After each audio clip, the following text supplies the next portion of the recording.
하나님 말씀 보시겠습니다. 하나님 말씀 로마서 1장 18절부터 20절까지 말씀.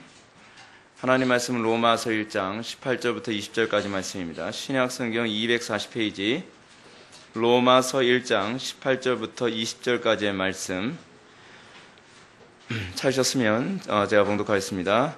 하나님의 진노가 불의로 진리를 막는 사람들이 모든 경건하지 않음과 불의에 대하여 하늘로부터 나타나나니 이는 하나님을 알만한 것이 그들 속에 보임이라. 하나님께서 이를 그들에게 보이셨느니라. 창세로부터 그의 보이지 아니하는 것들 곧 그의 영원하신 능력과 신성이 그가 만드신 만물에 분명히 보여 알려졌나니 그러므로 그들이 핑계하지 못할지니라. 아멘. 이 시간은 기독교 강의 7번째 강의가 되겠습니다. 사람은 하나님을 깨닫고 경배하지 못하며 미신과 혼란 속에 빠짐이라고 하는 부분을 보도록 하겠습니다. 우리가 기독교 강의 제5장 11절부터 오늘은 몇 절까지입니까? 15절까지 우리가 살펴보도록 하겠습니다. 여러분, 기독교 신앙에 있어서 기독교 신앙을 떠나서 이 땅에서 태어난 이 인류로서 가장 큰 복이 무엇인가 라고 했을 때 그 복이라고 하는 것은 우리가 하나님을 알게 되는 것입니다. 하나님을 깨닫는 것입니다.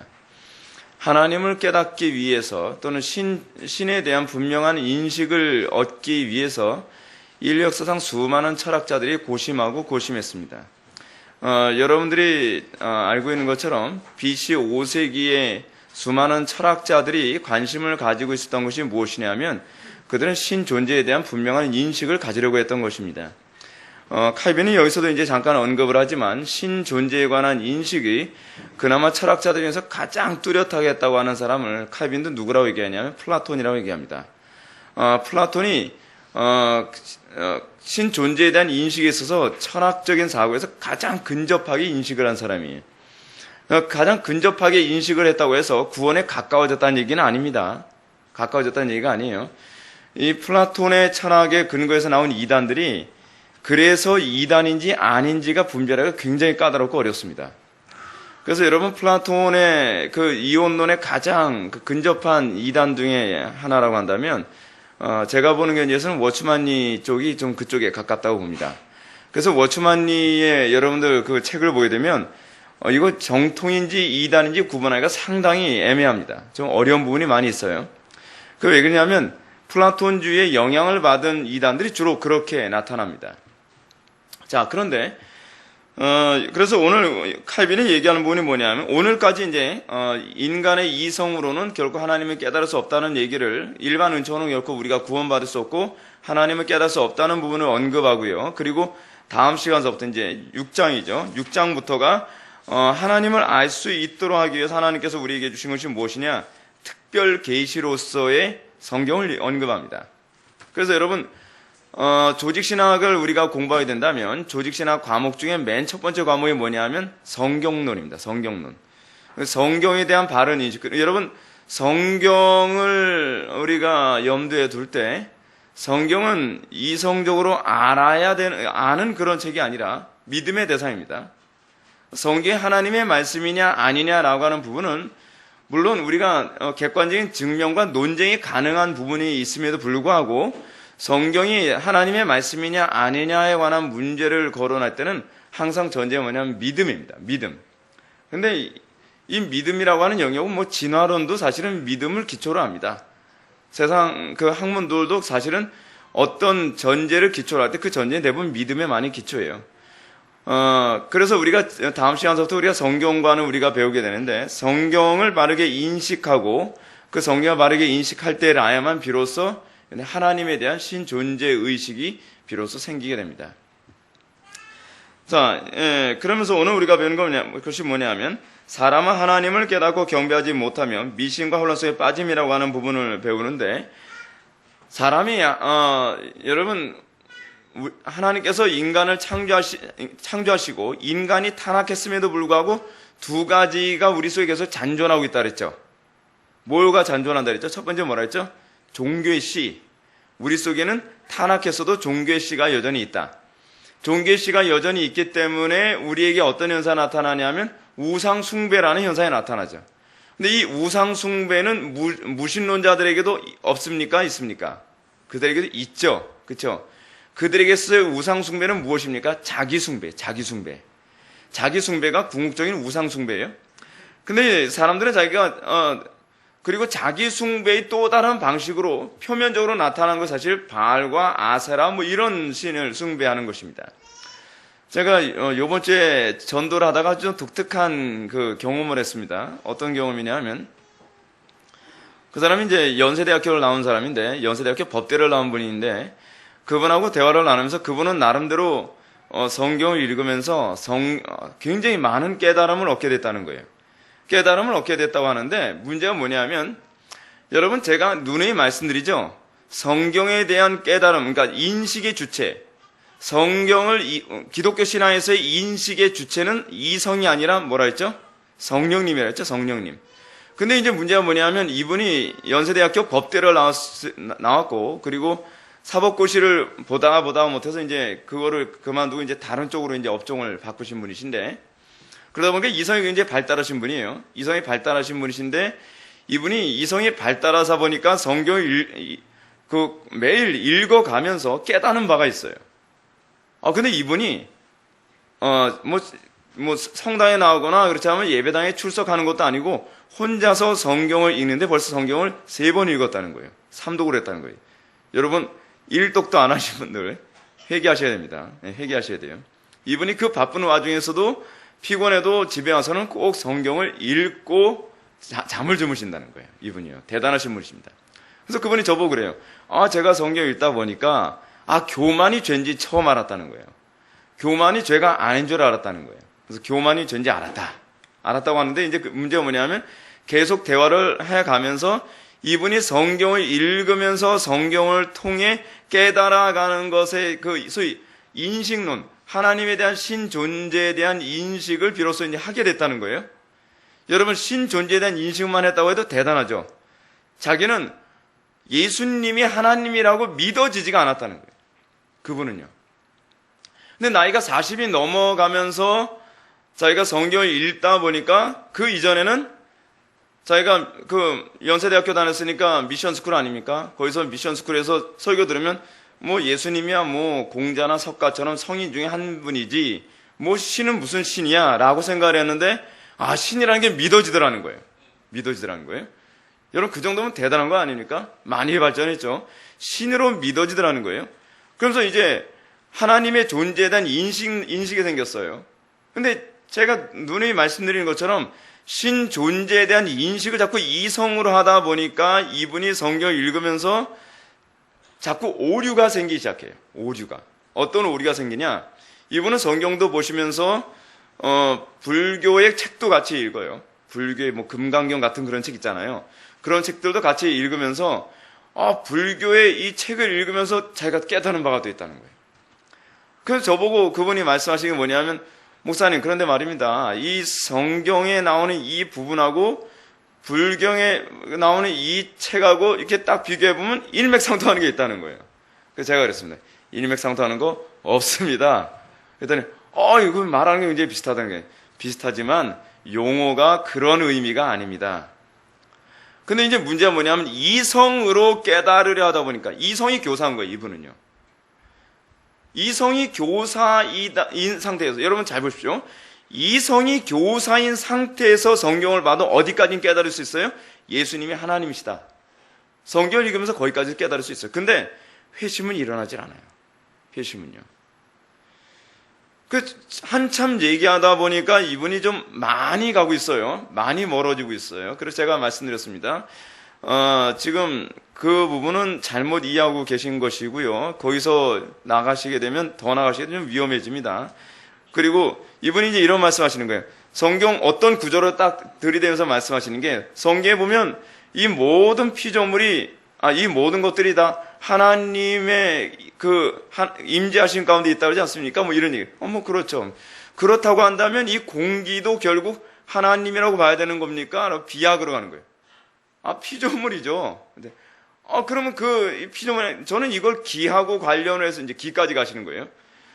그래서 우리가 공기를 들여 마시고 뭐 그러다 보면 결국 내가 하나님, 그렇게 되면은 이제 불교의 그 범신론 쪽으로 가는 겁니다. 그래서 또 한참 얘기하다 보니까 근데 그렇게 이해하시게 되면요, 스토아 학파의 주장으로 가는 거예요. 같은 성경을 읽는데 성령의 교사됨을 인정하지 않고 이성을 교사로 삼아서 성경을 보기 시작하니까 어떻게 돼요? 같은 성경을 보더라도 점점 삐그덕 소리가 나면서 다른 데로 가버리는 거예요. 근데 자 보십시오. 성경을 그렇게 읽어도, 하물며 성경을 그렇게 읽어도 점점 진리에서 멀어집니다. 그래서 제가 오늘날 교회에서의 문제점이 뭐라고 얘기했습니까? 우리의 신앙이 바른 신앙의 일체감을 통하여 내 신앙의 옳고 그름 항상 점검하는 태도를 견제해야 된다 그랬죠. 이거 안 하면 큰일 납니다. 이분도 저하고 대화를 나누시기 전에 대단히 많은 깨달음을 얻었다고 굉장히 기쁨이 충만해 계세요. 근데 기쁨이 충만해 계시는데 문제는 뭐냐면 제가 이제 그분이 가지고 있는 것이 지극히 철학적이라는 걸 알았어요. 왜 그러냐면 이분은 성경을 읽는 이유가 뭐냐면 마음의 평안을 위해서 읽는 거예요. 성경을 읽다 보면 마음이 편하다. 그래서 자기가 꼬박꼬박 읽고 잠을 주무신다는 거예요. 근데 여러분, 어떤 사람이 이렇게 생각합니다. 저는 예배당만 오면 마음이 편해서 기독교인이 됐어요. 이건 좀 문제가 있습니다. 교회에 와서 마음이 편하다? 그럼 여러분, 그 사람 만약에 성당 가서 마음 편하면 어떻게 할 거예요? 그럼 성당 가서 마음이 그 직관 믿으면 곤란합니다. 직관 믿으면 곤란해요. 그래서 제가 이제 그분한테 이런 얘기 했어요. 그분이 과거에 천주교에 몸담고 계셨던 분이었기 때문에 제가 이제 그런 부분을 좀 얘기했죠. 철학에서의 인식의 주체는 이성입니다. 그리고 가톨릭에서의 인식의 주체는 직관입니다. 그리고 기독교의 인식의 주체는 성령님이십니다. 제발 성경 읽으실 때 그냥 이성을 의존해서 읽지 마시고 성령님께 좀 기도하시고 한번 읽어보십시오. 그리고 예배당에 나와서 배우십시오. 그랬더니 제가 시간이 안 나서요. 그런 거예요. 시간이 안 나서. 이 사실은 우리가 성령님께 의뢰하고 그리고 내가 틀렸다라는 것을 인정하지 않으면 우리는 결코 하나님에 대한 인식을 바르게 가질 수 없단 말이죠. 자, 근데 이제 문제가 이거예요. 일반 은총을 통해서, 그러니까 일반 계시, 우리는 흔히 일반 계시라고 하는데 일반 계시와 관련해서 하나님께서는 천둥과 번개와 뭐 가뭄과 기근이라든지 그렇지 않으면 전염병 같은 것을 통해서 끊임없이 우리에게 말씀하고 계시죠. 자, 그것과 관련해서 우리가 어떤 부분을 보셔야 되냐면 레위기 26장을 한번 보시겠습니다. 레위기 26장은 그냥 머릿속에 기억해 두십시오. 기억 못하실 것 같으면 어딜 메모해 놓으시고, 레위기 26장은 신명기 27장, 28장과 관련을 맺고 있습니다. 아주 외우기 쉽죠? 26, 27, 28. 아주 외우기가 좋습니다. 어떤 면에서는 신명기 27, 28장의 요약적인 관점으로 봐도 크게 문제가 없습니다. 그럼 제가 레위기 26장을 펴보시라고 한다면 레위기 26장이 무슨 내용 나올지 대충 감이 오죠? 그죠? 뭐였습니까? 축복과 저주입니다. 축복과 저주. 레위기 26장에 보게 되면 축복과 저주에 관한 얘기가 쭉 나오는데 26장 1절만 한번 봅시다.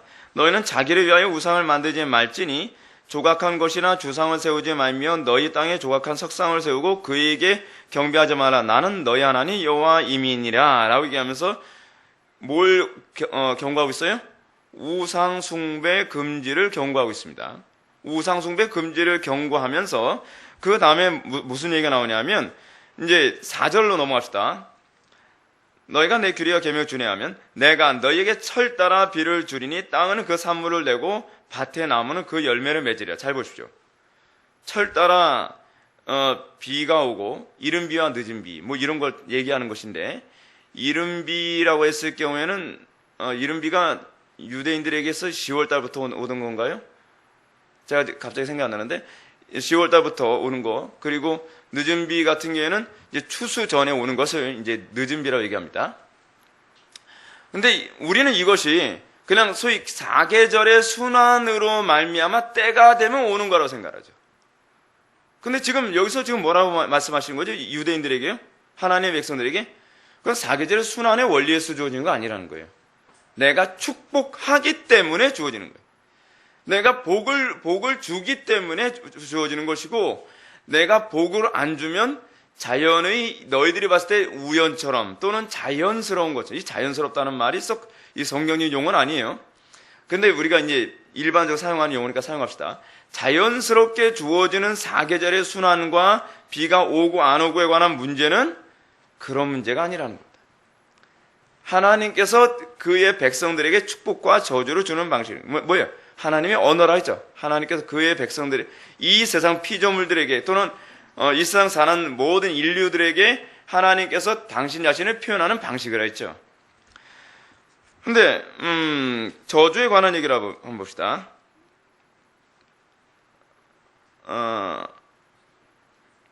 16절 넘어가 볼까요? 16절 넘어가시기 전에 여러분들한테 이제 좀 인식시키시는데 좀 도움이 될 만한 26장 11절, 내가 내 성막을 너희 중에 세우리니, 이게 굉장히 중요한 얘기예요. 내 마음이 너희를 싫어하지 아니할 것이며 나는 너희 중에 행하여 너희 하나님이 되고 너희는 내 백성이 될 것이니라. 이건 제가 이제 지나가는 얘기지만 꼭 언급해야 될 부분에서 말씀드리는 거예요. 제가 여러분한테 그 말씀드렸죠. 하나님의 백성됨을 규정하는 중요한 하나의 사건이 있다 그랬죠. 그러니까 가장 중요한 사건이라고 한다면 선택이지만, 이 선택된 하나님의 백성으로서 내가 너를 나의 백성으로 삼았다라고 하는 것을 표면적으로 나타내는 사건을 하나님께서 명령하신 게 있어요. 그 뭐죠? 성막건조. 성막이 있다는 것이 바로 그들이 내 백성됨을 얘기하는 거랬죠. 그래서 하나님께서 바벨론을 통해 성전을 회파시키도록 하시고 성전 무너지는 것을 허용하신 사건은 이스라엘 백성들에게 다른 한편으로는 뭘 얘기하는 거예요? 난 너희들 내 백성으로 취급 안 할 거야 라는 식의 엄포의 의미를 가지고 있어요. 성전이 있고 없고에 관한 문제가 굉장히 중요한 문제입니다. 그래서 여기서도 뭐라고 얘기하냐면, 내가 내 성막을 너희 중에 세우리니. 왜 성막을 그들 중에 세우죠? 그들과 같이 거하기 위해서. 그들과 같이 거한다는 것이 그들이 바로 하나님의 백성이라는 의미예요. 내 마음이 너희를 싫어하지 아니할 것이며, 그러면서 이스라엘 백성, 그러니까 하나님의 백성 창조의 표현이 여기서 나옵니다. 이 표현은 선지서에서 계속 반복돼서 나오는 표현이에요. 그래서 뭐라고 얘기합니까? 나는 너희 중에 행하여, 여기서 행하여라고 하는 이 표현은 여러분 뭐라고 쓰셔야 되냐면, 문자적으로 하라크라고 하는 히브리어를 사용하는데, 하라크라고 하는 히브리어는 어떤 히브리어냐 하면 거닐다라고 하는 의미예요. 어디 머리에 딱 떠오르는 거 있지 않습니까? 거닐다 되면요, 창세기 3장 8절에 하나님께서 에덴 동산에서 거닐다라고 하는 거 있잖아요. 그걸 그대로 염두에 두고서 여기다 지금 기록하고 있는 거예요. 지금 성막이, 그래서 여러분 뭐라 했습니까? 성막은 뭐하고 동의어라 했어요? 에덴 동산과 동의어라 했죠. 에덴 동산, 성막, 가나안 땅, 하나님 나라, 뭐 이거 다 동의어라 했어요. 다 동의어. 그래서 하나님께서 그러니까 에덴 동산에 거닐고 있을 동안에 거닐다고 하는 이 의미는 또 어떤 의미를 내포하냐 하면, 아담과 하와가 하나님과 자연스러운 교제 가운데 있음을 얘기하죠. 그렇죠? 그게 소위 이제 거니는 거예요. 거니는 거. 근데 지금 이스라엘 진영 안에 성막이 있고, 성막을 건축함으로 말미암아 지금 여기서 또 그 표현이 나오는데, 나는 너희 중에 거닐어서, 그러니까 마치 에덴 동산을 딱 떠올리게 만드시죠. 너희 가운데 거닐으면서 너희의 하나님이 되고 너희는 내 백성이 될 것이라. 하나님께서 그러면 가나안 땅을 점령하시면서, 가나안 땅이 또 뭐라 했죠? 에덴 동산이고 또 뭐라 했어요? 성전이라 했죠. 가나안 땅 자체가. 그럼 가나안 땅은 어떤 곳이라는 의미예요? 하나님께서 거니는 영역이에요. 거니는 곳. 그래서 가나안 땅을 다른 말로 뭐라 해요? 성전. 가나안 땅의 성전이라고 하는 이 모티프가 어떻게 잘 나타나죠? 이스라엘 백성들이 가나안 땅에 진격해 들어갈 때 어느 쪽으로 들어갔어요? 정동 쪽에서. 정동은 뭐예요? 성막이나 성전을 건축할 때 항상 성전의 항상 입구로 어느 쪽 방향으로 해요? 동쪽 방향으로. 그래서 가나안 땅 안에 있는 모든 구비 조건이 성막의 구비 조건과 그대로 동일하게 일치해요. 이건 나중에 제가 성막에 관해서, 그러니까 성전과 하나님의 임재에 관해서 제가 수련회 때 언급하게 되면 그때 자세하게 언급할 겁니다. 그래서 소위 이스라엘 백성들이 하나님의 백성됨과 관련을 맺고 있는 것은, 그리고 이스라엘 백성들이 하나님과 교제 가운데 있고 하나님께서 그들 가운데 거닐고 계시다고 하는 것을 뭐로 표면적으로 드러내냐 하면 그들이 하나님의 계명을 준수함으로 나타납니다. 하나님의 계명을 준수함으로. 그래서 그들이 하나님의 계명을 준수하지 않고 하나님의 계명을 버리게 된다면 하나님께서는 더 이상 그곳에 거닐지 아니하시죠. 거닐지 아니하심에 대한 표현이 뭐예요? 성전 회파가 그렇게 나타나는 겁니다. 그러니까 그렇게 얘기하면서 14절은 이 경고가 나옵니다. 그러나 너희가 내게 청종하지 아니하여 이 모든 명령을 준행하지 아니하면, 이제 저주의 언약이 이제 나오는데, 내 규례를 멸시하며, 15절이에요. 멸시하며 내 마음에 내 법도를 싫어하여 내 모든 계명을 준행하지 아니하며 내 언약을 배반할진대 내가 이같이 너희에게 행하리니 곧 내가 너희에게 놀라운 재앙을 내려 폐병과 열병으로 눈이 어둡고 생명이 쇠약하게 할 것이요 너희가 파종한 것은 헛되리니 너희 대적이 그것을 먹을 것이며 내가 너희를 치리니 너희가 너희의 대적에게 패할 것이요 너희를 미워하는 자가 너희를 다스릴 것이며 너희는 쫓는 자가 없어도 도망하리라. 그래서 20절 넘어갑시다. 이건 여러분들에게 직접적으로 와닿을 수 있는 얘기이기 때문에 제가 언급하는 거예요. 너희 수고가 헛되일지라 땅은 그 산물을 내지 아니하고 땅의 나무는 그 열매를 맺지 아니하리라. 26절 내가 너희에게 의뢰하는 양식을 끊을 때에 열 여인이 한 화덕에서 너희 떡을 구워 저울을 달아주리니 너희가 먹어도 배부르지 아니하리라. 너희가 이같이 될지라도 내게 청조하지 아니하고 내가 대항할진대. 뭐 이렇게 얘기하면서 쭉 나오는 게 뭐냐면 나중에는 이스라엘 백성들이 가나안 땅에서 토해지는 것, 그리고 너희가 너희 자녀들의 살을 먹게 될 것이라고 하는 부분의 경고로 점점 이 경고가 극단으로 갑니다. 근데 우리는 이런 모든 현상들, 여러분 단편적으로 여러분들에게 와닿을 수 있는 개념으로 말씀드릴게요. 뭐 일이 이렇게 잘 안 돼요. 하는 것마다 뭐 자꾸 다 틀어져 버리고 여러분들이 의뢰하는 것들에 의해서 오히려 배신을 당하고 오히려 더 어려움 당하고 그 문제가 자꾸 생길 때 우리는 자꾸 어떻게 생각해요? 뭐 재수가 없다든지 그렇지 않으면 내가 인맥을 내가 잘못 잡았어 라든지 그런 식으로 생각하지 말라는 거예요. 이건 우연의 문제도 아니고 여러분들의 방법론의 문제가 아니라 무슨 문제예요? 하나님과 같이 거니름. 이 거니름이라고 하는 말을 신약에서 뭐라고 표현하는지 아십니까? 동행함. 이라고 해요. 동행함. 그러니까 이 동행함이라고 하는 표현이 구약에서 나오는 언어예요. 구약에서 나오는 언어. 그러니까 구약의 표현을 우리가 염두에 두지 않으면 근데 이제 문제가 뭐냐면 구약의 표현이 히브리어로 되어 있다 보니까 히브리어의 그 언어의 뉘앙스를 살려서 번역을 하지 않은 부분이 너무 많아서 이 부분을 설교자들은 좀 여러분들한테 또 도움을 줘야 된다고 하는 부담감이 있지만 여러분들이 주님과 동행하지 아니함으로 말미암아 저주의 언약이 계속적으로 나타나는 거죠. 근데 이제 문제가 뭐냐면 우리가 미련하고 깨닫지 못하여 점점 더 어려움이 가중되죠. 그렇죠? 점점 더 어려움이 가중되어지면 하나님께서 어떻게 해요? 더 깨달으라고 징계하시고 깨달으라고 채찍을 내리치시는데 그래도 깨닫지 못하게 되면 더 극단의 상황을 하는 거예요. 근데 여러분 이게 복이에요. 이게 복. 왜 이것이 복이라고 하느냐? 이방인들에게는 이렇게 안 해요. 이방인들은 어떻게 하냐? 갑자기 급작스럽게 멸망으로 가버려요. 경고의 과정이 없어요. 그들에게는.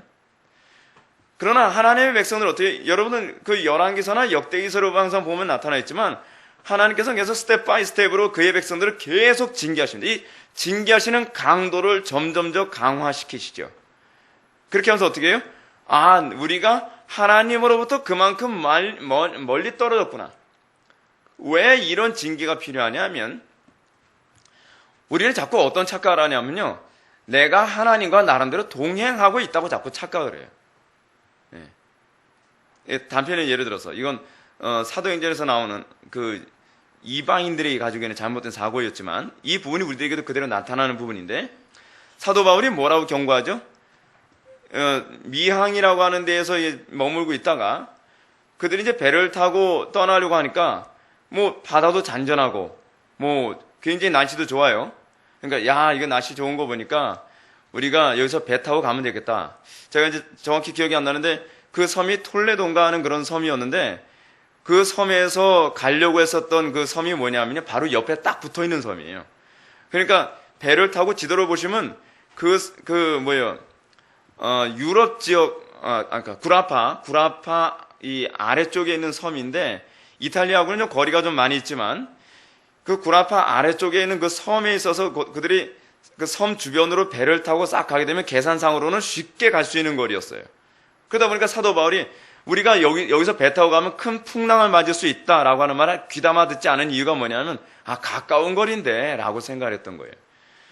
근데 그 사람들이 풍랑을 만나가지고 어디까지 갔냐면 이탈리아까지 가버린 거예요. 거의 그 정도까지 가버린 거예요. 나중에 제가 성경 공부할 때 있으면 지도 놓고서 보면 굉장히 흥미진진합니다. 아주 재미있어요. 근데 이제 그런 부분 하나하나 보면서 우리는 뭐예요? 그 사람들이 이렇게 얘기하죠. 순풍을 만나니까 우리가 득의한 줄 안다는 거예요. 근데 득의한 게 아닌 거예요. 우리가 우리 삶 속에서 어떤 문제가 생기지 않고 모든 일이 순탄하게 진행되어지면 득의한 줄 알고 멸망으로 막 치닫게 되어지는 경우가 많이 있거든요. 근데 하나님께서 하나님의 백성들이 멸망으로 치닫지 않도록 하기 위해서 계속 뭐예요? 강도를 높여가면서 채찍질 하시죠. 채찍질 하시면서 너 지금 잘못 가고 있어. 너 지금 나와 동행하는 거 아니야 라고 하는 것이죠. 그러니까 우리가 영적으로 점점 여러분들이 건강해지면 어떤 분별력이 생기냐면 환경 가운데 하나님께서 우리들에게 말씀하시는 바에 대한 감각이 조금씩 점점 더 예민해지게 되어 있죠. 그러니까 모든 걸 다 우연으로 보지 않습니다. 근데 이제 문제가 뭐냐면 특별 은총이 없으면, 특별 계시가 없으면 자연 만물에 나타나는 모든 현상을 해석할 수 있는 근거가 없어요. 그러니까 여러분 해석을 할 때는 항상 뭐가 있어야 돼요? 근거가 있어야 되잖아요. 근거가요. 근데 예를 들어서 여러분 맨날 꿈 꿨다는 사람도 있지 않습니까? 꿈 꿨다고 해서 맨날 해석하는 사람들 보면 꿈을 해석할 때 어떻게 해서 해석합니까? 주관적으로 해석을 하죠. 주관적으로 해석하면서 문제가 점점 심각해져 갑니다. 왜냐하면 자기 편리한 대로 해석을 하니까. 그게 이제 주관성의 문제거든요. 근데 여러분들이 특별 계시라고 하는 성경을 믿게 되어지면서 여러분들이 인생의 문제를 해석하는 기준이 점점 더 선명해지고 그렇게 되면 여러분들이 더욱더 하나님과 동행하는데 더욱더 원만해져 간다는 사실입니다. 그래서 우리가 고난을 많이 겪고 우리가 이 자연에 관한 많은 부분을 우리가 보면서도 우리는 하나님을 바르게 예배하지도 못하고 깨닫지도 못하며 점점 고난을 많이 당하면 많이 당할수록 어떤 문제가 발생하냐면 미신만 점점 더 추구하게 돼요. 미신만. 그게 이제 복음이 안 들어간 시대의 특징이에요. 근데 복음이 안 들어간 시대가 그래서 미신이 발달했다고 치는 건 우리가 이해가 가죠. 근데 이제 문제가 뭐냐면 복음을 믿는다고 하는 교회 안에도 미신이 들어오고 있다는 것이 문제죠. 기독교 미신. 여러분 교회 안에 들어온 기독교 미신이 뭐죠? 예를 들어서 성경 구절 뽑기 같은 거라든지, 그렇죠? 천주교 안에서는 수많은 그런 미신들이 막 난자하지 않습니까? 그 수많은 미신들이 교회 안에 들어왔는데 항상 천주교도 성경을 가지고 있음에도 불구하고 수많은 미신이 판칠 수밖에 없었던 이유가 뭐냐면 성경을 자기 마음대로 해석을 했을 때 그런 거예요. 근데 오늘날에도 여러분 기독교 미신이 또 들어왔죠. 기독교 미신 일일이 열거할 수 없을 정도로 기독교 미신이 얼마나 많은지 몰라요. 예를 들어서 몸으로 봉사하면 건강에 축복 온다? 그렇습니까? 사도 바울이 몸으로 봉사했더니 건강에 축복 왔습니까? 절대로 안 그렇죠. 돈으로 봉사 많이 하면 재물에 축복 옵니까? 절대로 그렇지 않죠. 네. 그 대표적인 케이스가 저희 집안입니다. 저희 집안은 정말 재물로 하나님께 헌신을 많이 한 집안. 어느 정도냐면 예배당, 물론 복 받기 위해서 그러진 않았어요. 우리 부모님이. 교회가 너무 어려우니까 기도하는 가운데 마음에 감동을 주셔서 그렇게 하셨지만 예배당 건축에서 집을 2번이나 바쳤어요. 저희 집이요. 그런데 하나님께서 재물의 복 안 주시더라고요. 그래서 저는 몸으로 체득했어요. 이거하고 그거하고 아무 상관이 없구나. 그리고 애시당초부터 우리 부모님도 재물의 복을 받기 위해서라고 하는 어떤 전제로 그리고 드린 건 아니었거든요.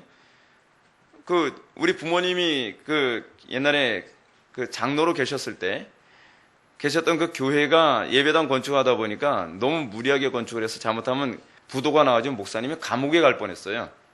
그래가지고 목사님이 감옥에 가는 거는 덕스럽지 않다 싶어서 우리 부모님이 기도하시는 가운데 우리가 결단해야겠다. 딴 사람들이 할 것 같지 않다. 아무도 돈이 있다는 사람도 돈 내놓을 생각은 안 하니까 하나님 영광을 위해서 우리가 선택해야 될 건 이것밖에 없다 해서 집을 팔아버렸어요. 집 팔아서 우리는 단칸방, 정말 말 그대로 단칸방에 들어서 살고 그걸 막았거든요. 근데 재물복 안 주시더라고요. 그러니까 만약에 우리가 재물복을 염두에 두고 그렇게 했으면 정말 실족할 뻔했죠. 그죠? 근데 그러지 않으니까 우리가 실족하고 잘 수가 없는 거죠. 하여간 제가 무슨 말씀드리려고 하는지 알죠? 이런 거 다 미신이라는 겁니다. 성경에 그런 거 약속한 적 없어요. 그냥 우리가 하나님을 사랑하기 때문에 자발적으로 아무런 조건 없이 하나님께 헌신하는 거예요. 건강에 복 줄 거라고 하는 걸 믿고 사는 것도 아니고, 재물의 복 주실 거라고 믿고 하는 것도 아니고, 성공의 복 주실 거라고 믿고 하는 것이 아니라 나 같은 죄인 살리신 그 은혜 놀랍고 감사하여 하나님께 내가 자원하여 헌신하는 것뿐이지 어떤 대가를 바라보고 하는 건 아니라는 겁니다. 그것이 신앙이에요. 근데 이제 문제가 뭐냐면 강단에서 바른 말씀이 증거되어지지 아니하면 교회 안에 이런 유형의 미신으로 교인들을 미혹하는 일들이 점점 많이 생긴다는 사실입니다. 하여간 칼빈이 여기서 지금 얘기하고자 하는 것이 무엇이냐면 이러한 것을 통해서 교회 안에 안 믿는 사람들이 아무리 고난과 어려움을 겪고 자연 만물을 본다 할지라도 결코 하나님을 알 수 없다. 신 존재에 대한 분명한 인식을 가질 수 없다는 것을 지금 얘기하고자 합니다. 여러분들 12절 한번 넘어갑시다. 하나님을 아는 지식을 가로막는 인간의 미신과 철학, 그렇기 때문에 끝없이 더러운 오류의 진흙창이 온 땅을 가득 덮고 있는 것이다. 각 개인의 마음이 이처럼 일종의 미로와도 같은 상태에 있기 때문에 각 민족마다 각가지 거짓 것을 취하였을 뿐 아니라 거의 모든 사람이 각기 자기의 신을 갖게 된 것이 전혀 이상할 것이 없다. 자, 이게 아주 좀 독특한 부분입니다. 우리가 오늘 본 성경 말씀처럼 이 자연 만물에서 하나님의 신성과 하나님의 탁월함, 그 능력이 다 드러났다 그랬죠.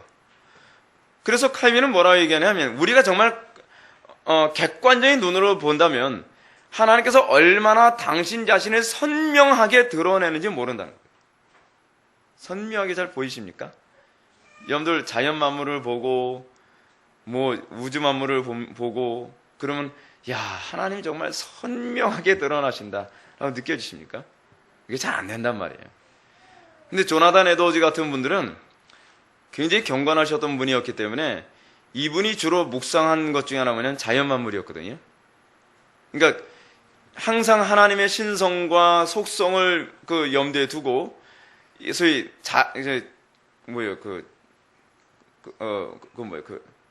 테이크 워크 뭐죠? 네, 산책을 하면서 이렇게 돌아다니는 걸 그냥 운동 삼아서 산책을 하는 것이 아니라 묵상하기 위해서요. 자연 만물을 보면서. 그래서 그 깊은 묵상 가운데 들어가면서 거기서 기도를 하고 그렇게 기도하는 가운데 이 조나단 에드워즈가 삼위일체 하나님을 구분해서 느끼는 경험까지 했었다는 거예요. 근데 여러분 교회 안에서 그런 인물이 거의 없습니다. 조나단 에드워즈는 굉장히 독보적인 인물이에요. 그래서요. 근데 우리는 똑같은 성경을 가지고 있으면서도 태양을 보면서 뭘 느낍니까? 왜 이렇게 더운 거야? 라든지 우리는 이 낙엽이 지금 뭘 생각합니까? 그때 그 사람이 떠올려지고 그럼 이게 좀 곤란해지는 거예요. 이게 조나단 에드워즈와 우리의 차이입니다. 조나단 에드워즈는 자연 만물을 보면서 그런 걸 하나님의 신성을 느끼죠. 근데 우리는 하나님과의 관계 안에 있지 않는 이 자연인들에게는 전혀 하나님께서 그렇게 선명하게 자연 만물을 통해 우리에게 보이셨어도 안 보이는 거예요. 안 보일 뿐만 아니라 오히려 어떤 현상이 나타나냐면 각 개개인의 마음이 이처럼 일종의 미로 같은 상태에 있기 때문에 각 민족마다 갖가지 거짓 것을 취하죠. 우상을 자꾸 만들어내는 거예요. 그러니까 이런 거죠. 여러분, 천둥과 번개를 치면은 우리는 거기서 뭘 느껴야 됩니까? 하나님의 어미하심을 느껴야 되는데 거기서 우리는 그걸 보고 우상을 만들어내요. 우리는 또 이 바다에서 바람치고 소용돌이가 불고 태풍 불고 막 그러면은 우리는 뭘 만들어요? 하나님의 그 어미하심을 느끼는 것이 아니라 용왕신을 만들어내요. 용왕신 하면 또 심청이가 또 떠오르죠. 이게 우리들의 한계인 거예요. 우리의 한계. 우리는 끊임없이 이게 인간의 전적 타락이라는 얘기거든요. 인간의 이성이 타락했고, 그래서 제가 아까 말씀드렸던 것처럼 그 연세대학교 나오신 그분도 성경을 보면서도 하나님을 바르게 알지 못하는 이유가 뭐냐면 타락한 이성을 근거로 해서 자꾸 성경 해석하려고 하니까 그런 거예요. 아무리 선명하게 보여줘도 타락한 본성으로는 계속 왜곡밖에 나올 게 없어요. 근데 이것이 여기서 더 나아가서 거의 모든 사람이 제각기 자기 신을 갖게 되는 것이 문제인 거예요. 여러분, 각자 자기 신이 있습니다. 이게 우리가 태어날 때서부터 만들어내는 자기 신들의 특징입니다. 여러분, 신앙이라는 게 뭔가? 지금 이 부분을 읽으면 제가 머릿속에 딱 떠올린 것이 무엇이냐면 사사기 17장입니다. 각자 자기 소견에 옳은 대로 행하였더라. 지금 우리가 예수를 믿으면서 여러분, 예수 믿음을 통해서 우리들에게 나타나야 되는 중요한 것, 그건 뭐냐? 여러분들이 죽을 때까지 각자 소견대로 만들어내는 우상 깨뜨리는 것이 여러분들이 죽을 때까지 하는 과정입니다. 이거 하라고 예수 믿는 겁니다. 여러분들이 예수 믿으면 그 다음서부터 각자 자기 소견에 옳은 대로 만들었던 우상 하루아침에 다 무너지는 거 아닙니다. 그래서 우리는 항상 겸비한 자세로 신앙생활을 해야 되는 거예요. 다 된 사람 없습니다. 끊임없이 여러분들 이러죠. 목사님, 저 교회 생활 오래 했기 때문에 이제 회개할 것도 없는데 왜 강단에서 맨날 회개를 외치나요? 회개할 거 없는 사람이 없거든요. 끊임없이 우리가 왜 강단 설교를 통해 계속 가슴이 아파야만 하느냐? 여러분들 속에 은밀하게 감춰진 우상들이 엄청나게 많아요. 그 우상 회파하는 것이 일생의 우리의 삶의 여정이에요, 사실은. 그래서 여러분, 가나안 전쟁을 보게 되면 이스라엘 백성이 가나안 땅에 들어가서 가나안 땅에서 두 가지의 전쟁을 치르죠. 가나안 땅에서 치르는 두 가지 전쟁이 무엇입니까? 하나는 공동체 내부의 죄와의 싸움.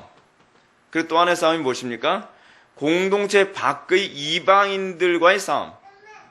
근데 사실은 이걸 하나로 요약이 가능한데 결국 우상과의 싸움이에요. 공동체 내부 안에서 끊임없이 생겨나려고 하는 우상과의 싸움이고, 공동체 밖에서 우상을 섬기도록 만드는 세력과의 싸움이란 말이에요. 이게 일평생 우리가 싸운 싸움이에요. 우리는 끊임없이 우리 속에 우상이 계속 일어나고 감춰진 우상을 어떻게 해요? 계속 치는 거죠. 근데 이스라엘 백성들이, 여러분, 사사기가 이제 그걸 잘 보여주는데, 이스라엘 백성들이 하나님의 말씀을 사는데 긴장하지 않으면 어떻게 합니까? 점점점 어떻게 우상 숭배로 가죠. 공동체 내에, 유대 공동체 안에 바알 신상, 아사라 신상, 이거 계속 만들어서 아주 음란하듯 섬기지 않습니까? 근데 여러분들도 그래요. 저도 그렇죠. 우리가 영적으로 조금 긴장을 느슨하게 하면 우리에게서 뭐가 생기기 시작하냐 하면 이제 우상 숭배가 자기도 모르는 사이에 자꾸 생겨요. 나도 모르는 사이에 세상의 돈과 명예, 쾌락, 성공, 이런 것들의 우상에 점점 마음이 사로잡힌단 말이에요. 이건 거듭나도 소용없어요. 거듭나도 끊임없이 이 싸움이에요. 여러분, 거듭났다고 해서 이거 없어지는 거 아닙니다. 그래서 이 땅에서의 싸움이 뭐예요? 우리가 피 흘리기까지 끊임없이 죄악과 싸우는 거예요. 난 다 된 것 같다. 정말 안 된 사람입니다.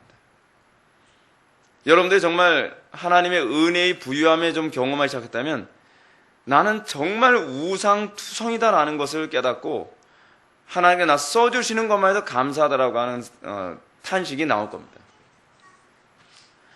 그래서 여러분들이 끊임없이 하나님께서 여러분들의 심령을 계속 들춰내죠. 제가 하나님과의 관계에서도 매번 느끼는 것이 뭐냐면 나는 이 부분에 관해서는 좀 초월했다라고 생각하는 부분도 하나님께서 그 문제에 대한 결핍과 어려움을 한번 딱 걸리게 만드시고 한번 들춰내기 시작하면 하나도 된 게 없다는 걸 느낄 때가 얼마나 많은지 모릅니다. 끊임없이 그 싸움이에요. 그 싸움. 그래서 여러분, 예수 믿고 나면 그래서 불행 끝 행복 시작? 아닙니다. 애석하기도. 예수 믿고 나면 그 다음서부터 뭐예요? 하나님께서 자녀처럼 대우하시는 채찍질과 위로라고 하는 것이 같이 갑니다. 예. 뭐 위로만 있는 게 아니에요. 또는 채찍질만 있는 게 아니에요. 위로와 채찍질이 같이 와요. 근데 우리가 자꾸 착각을 하죠. 예수 믿으면 그 다음서부터는 우리는 끊임없이 위로만 받고 이젠 불행 끝 행복 시작으로 생각하죠. 성경적이지가 않아요. 성경적이지 않아요. 버리운 자식들은 그렇죠. 버리운 자식들은 어떻게 해요? 미운 놈 떡 하나 더 준다고 뭐 어떻게 살든지 관심 안 갖죠. 그러나 하나님의 자녀들은 어떻습니까? 여러분, 우리는 양자의 영을 받은 사람입니다. 그러니까 성부께 친아들이 아니에요. 우리는 양자로 입양된 존재들이에요. 양자로 입양되어진데 이 양자의 영이 하는 일이 무엇이냐? 우리 양자의 영에 관한 교리가 로마서 8장에 나오잖아요. 양자로 입양되어지면 그 양자의 영과 관련하여 나타나는 증상이 뭐냐면 간섭하심이에요. 간섭하심. 하나님께서 끊임없이 여러분들을 하나님의 형상대로 다듬어 가시고 만들어 가시며 여러분들을 간섭하시고 때로는 불편하게 만들어 가세요. 그것과 관련해서 우리가 에스겔서 37장에 나온 얘기가 그거 아닙니까? 이것을 통하여서 여호와 하나님이 어떤 하나님이라는 것을 이방이 알도록 하는 거예요. 여호와 하나님은 그의 백성을 거룩하게 하시는 백성이라는 것을 이방이 알도록 하는 거예요. 우리 하나님은 그런 하나님이에요. 그래서 여러분들이 예수를 오래 믿으면 오래 믿을수록 점점 더 강팍해져 가고 굳어져 가는 사람이 아니라 예수를 오래 믿으면 오래 믿을수록 하나님께서 여러분들을 계속 간섭하셔서 더욱더 거룩하게 돼가고 더욱더 지혜롭게 돼가고 더욱더 하나님을 의존하는 상태로 더욱더 겸손한 상태로 가는 것이죠. 그런데 이런 게 있습니다. 이건 어떤 면에서는 그 연세 드신 분들한테는 좀 고통이 될 수도 있을 수 있어요. 그렇지만 여러분들이 좀 염두에 두셔야 될 게 뭐냐 하면 거듭나셨어도 변화가 안 될 수도 있습니다. 변화가 안 된, 거듭났는데 변화가 안 된다라고 했을 때 어떤 현상이 나타나냐? 거듭나지 않은 사람이 변화되지 않은 것과 거듭났는데도 변화되지 않는 사람에 대한 이 두 가지 차이점이 어떻게 나타나냐 하면 다루심에 있어요. 간섭하심. 그러니까 어떤 권사님이 있습니다. 어떤 권사님이 있어요. 제가 누구라고는 제가 얘기하지 않겠습니다. 물론 그분이 제 설교 들을 이유는 없는 분이신데 그분은 자기 나름대로는 정말 모든 그 영적 상태의 충만함을 가지고 계신 분이라고 생각을 합니다. 근데 문제가 뭐냐면 그분은요 전혀 하나님의 다루심이라는 게 없어요. 모든 것이 형통해요. 그분은 태어나서부터 은수저를 입에 물고서 태어나신 분이에요. 4대째. 얼마나 풍요롭게 사셨는지 몰라요. 그래서 가난함이라는 걸 거의 모르고 사셨어요. 근데 지금도 여전히 집이 여러 채 있는데도 불구하고 이 정도가 자기는 굉장히 가난한 상태로 하나님께 연단을 받고 있다고 생각하시는 분이에요. 집이 여러 채. 그럼 저는 뭡니까? 예, 저는 연단의 극치입니까? 근데 이제 그럼에도 불구하고 그분은 자기가 굉장히 탁월하다고 생각을 하세요. 탁월하다고. 근데 하나님의 간섭하심이 제가 보기엔 거의 보이지가 않아요. 여러분 이게 복이 아닙니다. 복이 아니에요. 근데 하나님과의 관계 안에서 이 성화의 상태가 나타나지 않고 그건 이제 뭐냐면 어렸을 때부터 하나님의 말씀을 체계적으로 배우질 않고 연세가 많이 드시게 되면 이제 그렇게 되는 경우가 많이 있어요. 그래서 소위 굳어져요. 굳어지는데 그럴 경우는 어떻게 되냐면 욥처럼 연단의 연속입니다. 계속 고난만 있어요. 언제까지? 죽을 때까지. 그러면서 이제 그분들은 왜 난 예수 잘 믿는다고 생각하는데 왜 인생이 이렇게 고달프고 어렵고 힘들고 기쁨도 없고 괴로운지 모르겠어 라는 하소연이에요. 그래서 제가 그런 분들을 볼 때마다 안타까운 것이 뭐냐 하면 이분들이 젊었을 때서부터 하나님의 말씀을 제대로 배웠으면 이렇게 고생스럽게 살지는 않는 거예요. 근데 그런 과정을 그래서 여러분 예수 믿고 천당만 가면 끝나는 문제가 아닙니다. 하나님께서는 여러분들이 천국 가는 백성 됐으니까 이제는 더 이상 신경 안 쓰고 눈 딱 닫는 그런 하나님이 아니세요. 하나님께서는 여러분들을 끊임없이 성화시키기 위해서 제가 아까 레위기 26장 말씀 가지고 제가 말씀드렸죠. 그래도 회개하지 않고 그래도 하나님의 말씀대로 살지 않고 그대로 하나님과 동산을 같이 거니는 듯한 삶을 살지 아니하면 어떻게 해요? 하나님의 징계의 강도를 점점 도수를 높인다 그랬죠. 이건 알고 모르고와 관계가 없어요. 교리를 많이 배웠든 적게 배웠든 난 배운 게 없어서 몰랐습니다. 그런 거 없어요. 왜냐하면 이미 거듭난 백성들에겐 그 속에 뭐냐면 교사의 영이 있어요. 그 교사의 영이 뭐죠? 성령님이죠. 성령님. 이게 요한복음 16장에서 나온 것처럼 그 성령께서 그 마음에 감동을 주시고 깨닫게 하셔서 항상 그 마음속에 기도해야 된다고 하는 부담감을 계속 주시죠. 그분이.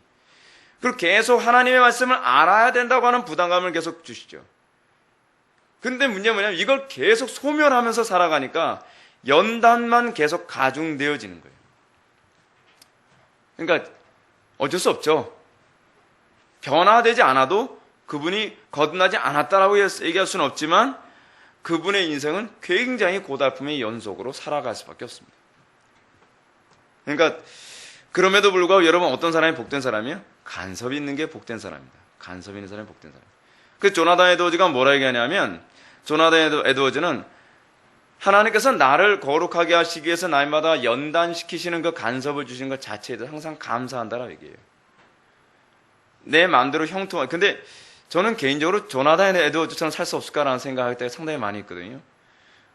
여러분 교회에서 안에서 그분만큼 인생살이 좀 괜찮게 한 사람 별로 없거든요.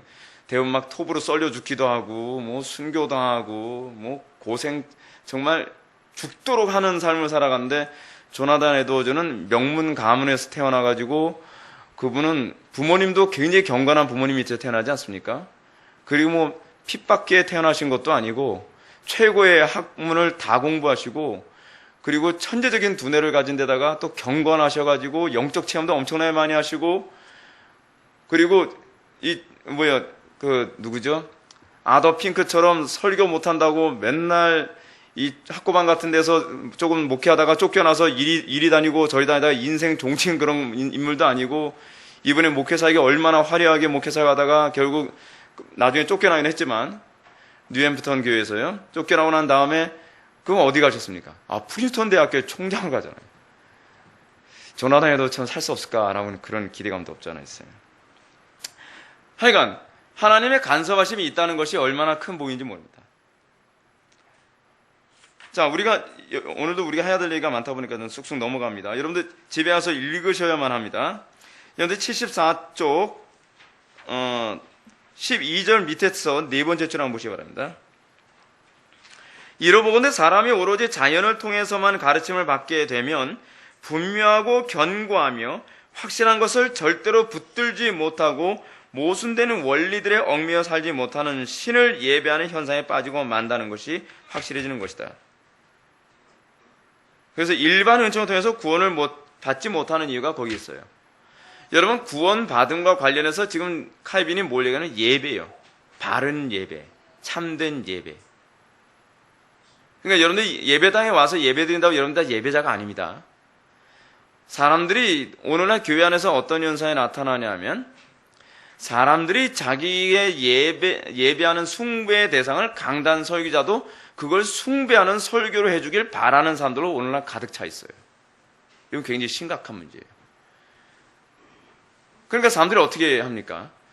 어떤 교회가 요즘 큽니까? 요즘에 크는 교회들이 대부분 릭 워런 같은 사람들이 하는 그런 교회. 긍정의 힘 같은 그런 거는 아예 교회가 아닙니다. 교회가 아니에요. 근데 그런데 사람들이 많이 모여들어요. 왜냐하면 자기들이 그거를 성공을 예배하거나 또는 풍요를 예배하거나 쾌락을 예배하는 사람들이 그 교회에서 자기와 동일한 예배를 인도해 주기 때문에 가는 거예요. 그러니까 여러분들이 진정한 하나님의 백성인가 아닌가를 규정하는 데 있어서 아주 중요한 그 시금석이 뭡니까? 여러분들은 궁극적으로 무엇을 예배하고 있는 존재인가를 항상 여러분들이 점검하셔야 돼요. 그 예배의 대상의 특징이 무엇입니까? 항상 내가 최선을 다해서 섬기고자 하는 것. 그래서 그 하나님은 뭐라고 하셨습니까? 마음을 다하고 뜻을 다하고 목숨을 다하고 힘을 다해서 사랑하는 것, 그것이 여러분들의 예배의 대상이에요. 그래서 하나님께서 뭐라 얘기합니까? 나보다 더 사랑하는 것을 하나님께서 참지 못하시죠. 그래서 하나님 뭐래요? 질투하시는 하나님이라고 얘기를 하시는데, 이 질투하시는 하나님이라고 해서 하나님의 속성이 질투라는 얘기가 아닙니다. 그거는 우리와 같은 방식으로 신인 동영론으로 표현하는 것뿐이지 하나님이 질투하는 속성이 있는 게 아니에요. 나도 그런 질투하니까 나도 하나님의 형상, 그렇게 해석하지 말라는 거예요. 질투한다라는 이 표현이 뭐냐면 우상 숭배를 허용할 수 없다는 얘기예요. 우상은 하나님보다 더 사랑하는 것이기 때문에 이런 표현인 거예요, 사실은요. 그래서 여러분들이 하나님보다 더 사랑하는 것, 하나님과 재물을 겸하여 섬길 수 없노라라고 얘기하는 것처럼, 여러분들이 정말 내 생명 다해서 내가 일평생 무엇을 위해 내가 전력 투구하며 살아가느냐? 행복입니까? 쾌락입니까? 명예입니까? 돈입니까? 여기서 여러분들이 내가 무엇을 예배하는 존재인가에 관해서 끊임없이 고민해야 되는 것이죠. 하나님은 두 번째도 결코 기뻐하지 않았습니다. 두 번째라고 하더라도 하나님은 예배 대상이 아니라는 얘기예요. 항상 하나님이 우리의 삶의 첫 번째가 돼야 돼요. 내 인생의 유일한 목적이 돼야 돼요. 하나님은 옵션이 아닙니다. 그리고 신앙생활은 취미생활이 아닙니다. 오늘날 우리 기독교가 정말 잘못 가고 있는 것이 뭔지 아시죠? 취미생활이 돼버렸어요. 기독교가요. 기독교가 취미생활이 됐다면 굉장히 끔찍한 일입니다. 기독교는 취미생활이 아닙니다. 우리의 전부입니다. 그거에 대한 인식이 없으면 기독교인이 아닙니다. 기독교가 취미생활로 인식되어지니까 어떤 문제가 발생하냐면, 모든 공적 예배에 다 참석해야 된다라고 우리 교회에서 이런 부분을 강조를 하면, 어떤 목사님은 그래요. 그거 교인들한테 너무 무리한 걸 요구하는 거 아니냐? 그렇게 얘기해요. 아니, 이게 무리한 겁니까? 하나님께서 우리에게 요구하시는 건, 궁극적으로 요구하시는 게 뭐예요? 생명까지예요, 생명까지. 우리의 전부를 요구하시는 거예요. 근데 목사가 성도들에게 공적 예배에 전심을 다해서 참여하라고 하는 건 무리하게 요구하는 거 아니냐라고 목회자 입에서 그런 소리가 나오면 이건 좀 곤란한 거죠. 그건 곤란한 거예요. 왜냐하면 우리의 본분 자체가 그거예요. 하나님께서 우리 인간을 창조하셨을 때에 하나님께서 우리에게 기대하시는 바가 뭐예요? 하나님께 헌신된 백성이거든요.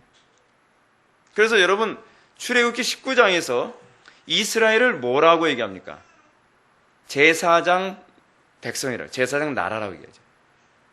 그거를 제사장 나라라는 표현이 어디서 또 나옵니까? 베드로전서 2장에서 나오잖아요. 제사장 나라예요, 제사장 나라. 하나님, 여러분, 제사장의 속성이 뭐죠? 헌신이었죠, 헌신됨. 3직 중에서 제사장직이 뭐예요? 헌신이랬잖아요. 근데 어느 정도의 헌신을 얘기해요? 제사장이 성전 직무를 위해서 성전 봉사하러 성전에 들어가야 되면 자기 아이가 죽었어도 성전 직무는 멈추선 안 돼요. 자기 몸이 아무리 불편해도 제사장은 성전 직무를 멈출 수가 없어요. 사가랴가 그랬잖아요. 사가랴가 어땠죠? 사가랴가 그 성소에 들어갔을 때 천사를 만나고 나서 어떻게 해요? 귀도 안 들리고 말도 못하는 상태가 됐다 그랬죠. 근데 대부분의 학자들은 귀가 안 들리고 말도 못하는 정도가 아니라 거의 정상적인 생활하기 힘든 상태라고 그렇게 표현되어져요. 그런 상태에 있음에도 불구하고 성전 직무를 끝날 때까지 거기 있는 거예요. 그게 제사장이에요. 그게 제사장. 그래서 여러분, 제사장 나라 백성으로서 성도들의 삶을 대표하는 이 신약 교회의 모습이 무엇입니까? 말 그대로 죽도록 충성하는 거예요. 죽는 그날까지, 그 순간까지 하나님께 헌신과 충성을 다하는 거예요. 칼빈에서 우리가 보는 그 제사장적 특징이 무엇입니까? 칼빈은 그가 걸어다니는 종합병원이라고 얘기할 정도로 온 몸이 완전히 병으로 가득 찼는데, 그럼에도 불구하고 그가 어떻게 해요? 잠도 별로 못 자가면서 책을 써내고 설교를 하고 사람들 계속적으로 가르치고, 그러니까 병석에 누워서 제가 글을 쓸 수가 없으면 어떻게 해요? 머리는 기가 막히게 좋으니까 제자들 보고 받아 적어라. 그 정도로 헌신해요. 그 정도로. 조금 몸이 불편하고 뭐 어쩌다고 해서 등한시하고 그걸 헌신이라고 얘기하면 곤란하죠. 그걸 헌신이라고 얘기하면 곤란해요. 여러분, 우리 한국교회가 오늘날 이렇게 영광스러운 수준까지 올라올 수 있었던 것이 우연이었습니까? 우연이 아니에요. 우리의 신앙의 선배들이 정말 제사장적 삶을 살았기 때문에 그래요. 이 신앙 지켜내고 이 신앙을 우리에게 물려주기 위해서 얼마나 많은 사람들이 순교를 했습니까? 우리 거저 주어진 거 아닙니다. 그들이 얼마나 심각한 옥고를 치렀습니까? 그들이 얼마나 엄청난 대가를 치렀습니까? 그들의 발이 부르트도록 얼마나 그 먼 거리까지 가서 복음을 증거했습니까? 여러분, 평양대봉 같은 경우에도 길선주 목사님이 평양대봉을 계속적으로 유지하기 위해서 그가 얼마나 금식을 많이 하고 얼마나 기도를 많이 했는지 아십니까? 오늘날 왜 이 시대의 교회가 이렇게 어려운 상태인지 아십니까? 제사장적 기능이 무엇인지를 망각했기 때문에 그렇습니다. 여러분, 기도는 턱이나 괴고 시간만 한 5분, 10분 때운다고 해서 되는 문제가 아닙니다. 얼마 전에도 우리 교회에 왔던 그 미국에서 오신 그 집사님 한 분 계시죠? 그 집사님 아마 이 설교 또 듣고 계실지 모르겠는데 그 집사님이 저한테 이메일을 보내주셨어요. 그래서 마이클 호튼 그 교수가 자기 홈페이지에 쓴 글을 번역을 해서 자기 교회 홈페이지에 글을 올렸다고 하면서 그걸 제 이메일에도 또 이렇게 보내주셨더라고요. 그래서 그분이 쓴 글 내용이 무엇이냐면 오늘날 교회가 자꾸 종교 통합으로 가거나 교회의 교리적 색깔을 자꾸 희석시키는 것에 대한 경고를 하면서 교회는 하나의 집이라고 했을 때에, 그러니까 기독교를 하나의 집이라고 했을 때에 개혁교회는 개혁교회로서의 방이 있고 침례교는 침례교로서의 방이 있고 감리교는 감리교로서의 방이 있지 모든 교회가 그 교리적 색깔을 무조건 같이 해서는 안 된다. 그리고 단지 그 여러 가지 교파가 있는 가운데서도 하나의 거실 안에서 우리는 이 여러 교파의 사람들과 만나는 것과 같은 개념을 가져야지 방이 없어진다고 한다면 안 된다는 식으로 마이클 호튼 교수가 그런 글을 썼다는 거예요. 무슨 말인지 여러분 아시죠? 근데 제가 이제 그 문제에 관해서 제가 다시 이메일을 다시 답장을 보냈는데 뭐라고 답장을 보냈냐면 저는 오늘날 이 시대의 개혁교회가 소위 개혁주의라고 하는 방 안에만 갇혀서 너무 자기 방어적 태도로 안주하는 것을 저는 경계한다라고 했어요. 오늘날 개혁교회는 좀 더 적극적이어야 된다. 거실로 나가야 된다.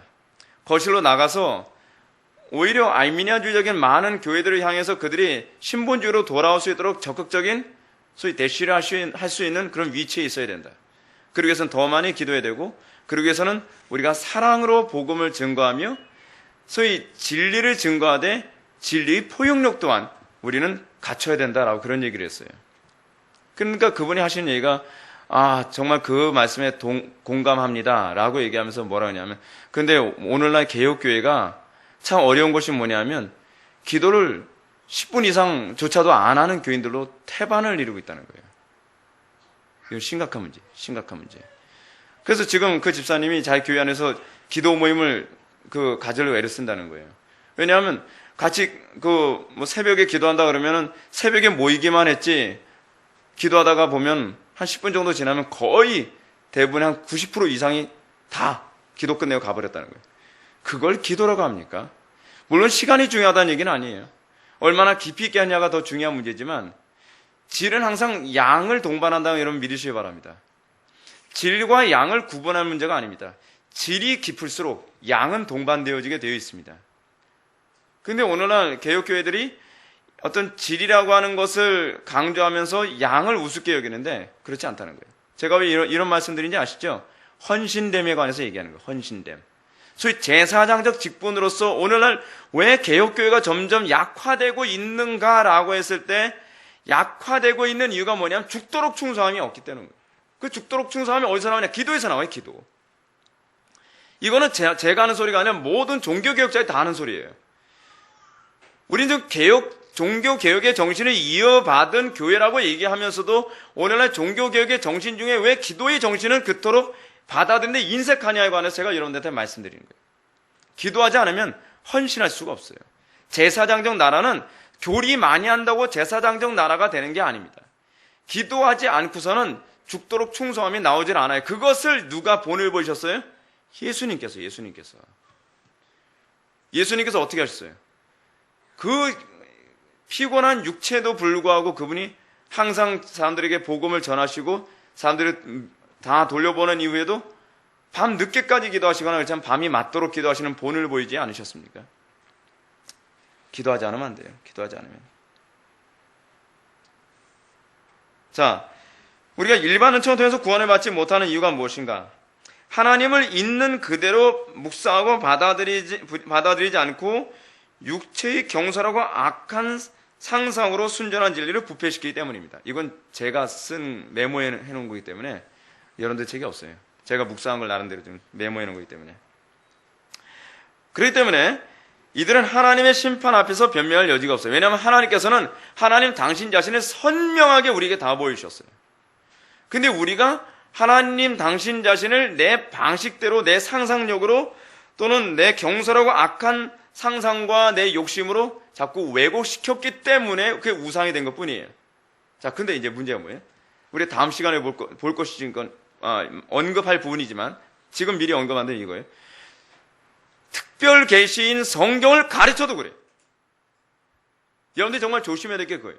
설교를 들으면서도 여러분들의 삶에 여호와 하나님께서 우리를 거룩하게 하시는 분이라고 하는 그 증거가 안 나타난 이유가 어디 있느냐? 그 중요한 이유 중에 하나는 하나님의 말씀을 여러분들이 들으면서도 순전하게 듣지 않는다는 게 문제예요. 이거는 일반 계시를 통해서 나타나는 왜곡하고 왜곡보다 더 심각한 문제예요. 강단의 설교자가 아무리 치밀하고 정확하고 날카롭게 설교를 해도 하나님의 말씀을 육체의 경솔하고 악한 상상으로 순전한 진리를 부패시키는 그 속성을 설교를 듣는 가운데서도 성경을 읽는 가운데서도 그대로 나타나고 있다는 것이 문제라는 거예요. 여러분들이 예배 전에 항상 그래서 기도해야 될 게 무엇입니까? 하나님의 말씀을 정말 있는 그대로 받아들일 수 있는 그 은혜가 부어지길 기도해야만 합니다. 설교를 들으면서 자기 방식대로 이해하는 거예요. 자기 방식대로.